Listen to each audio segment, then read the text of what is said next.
Assalamu alaikum wa rahmatullahi wa barakatuh. Walaikum assalam wa rahmatullahi wa Brother, my question is regarding Hajj. Can a person who has not yet performed Hajj do Hajj Badal or not? What is Hajj Badal? And the second question is posed by a non-Muslim regarding the rituals in the Hajj.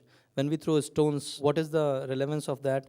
And does in any way shaitan get affected by those stones or not?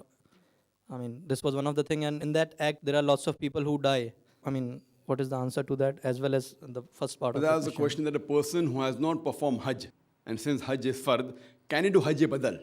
First question. The second question is that when we stone the Jamaraat, does the devil get hurt, and don't people get killed? So what's the reason? As far as the first question is concerned, that can a person who has not done Hajj do Hajj Badal? No, he cannot do. Hajj Badal means doing Hajj on behalf of somebody else. Maybe the person is alive, he may be sick, he physically cannot perform all the rituals of Hajj.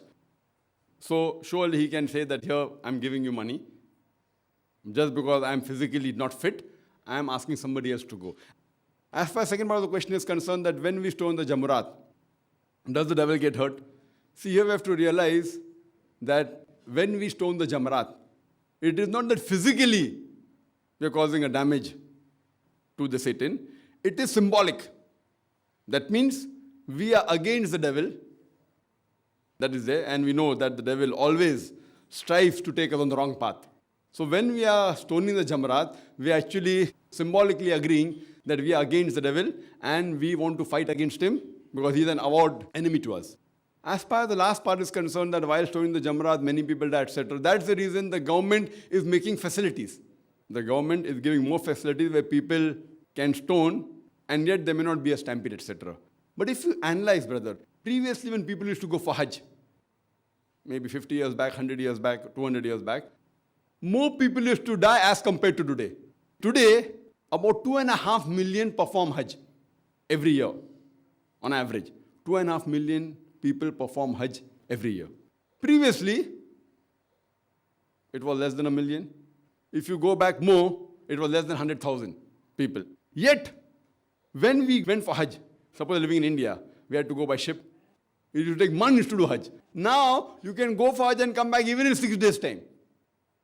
Minimum even less than that. On average, they take 2 weeks to 3 weeks, so that they want to go to Medina, etc., and stay in Makkah for a longer period. But the minimum requirement can be done in a few days. Previously, it used to take months. And whenever people used to go for Hajj, they used to meet the relatives, and there was an understanding, maybe we will not return back. Maybe. Chances. Not that they won't return for sure, but chances are there. Whether 20% they will not return back, 30% or 40%, whatever it is. But now if we analyze the 2.5 million people going and the total number of people dying for whatever reason, it is 0.001%. It will be less than 0.01%. So compared to before, now the facilities are much better. As far as the toilets are there, mashallah, it is very hygienic compared to before. But now, we don't want even a single person to die. So if any one person also dies for any reason because of overcrowding or stoning the Jamaraat, the government of Saudi Arabia is trying its best to curtail it down. And when non-Muslim experts, when they hear about the facility that the government is giving, they say it is impossible.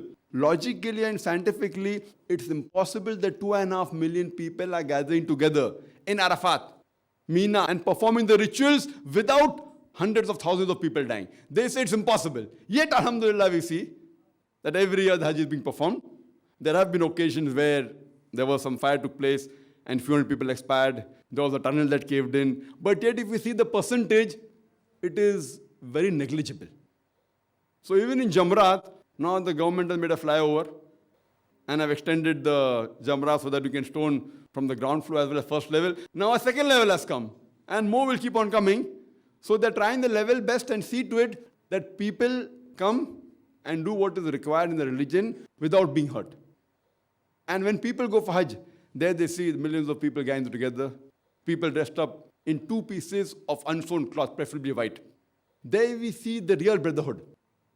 People from America, Canada, UK, Singapore, Malaysia, India, Pakistan, UAE, Gulf countries, they dressed up in 2 pieces of unsewn white cloth preferably. You cannot identify the person standing next to you is a king or a pauper, whether rich or poor, all look similar. So here we get the universal brotherhood and practically demonstrate. So we perform Hajj because it's one of the pillars of Islam. It's a fard, the commandment of Allah and His Rasul. Hope that answers the question.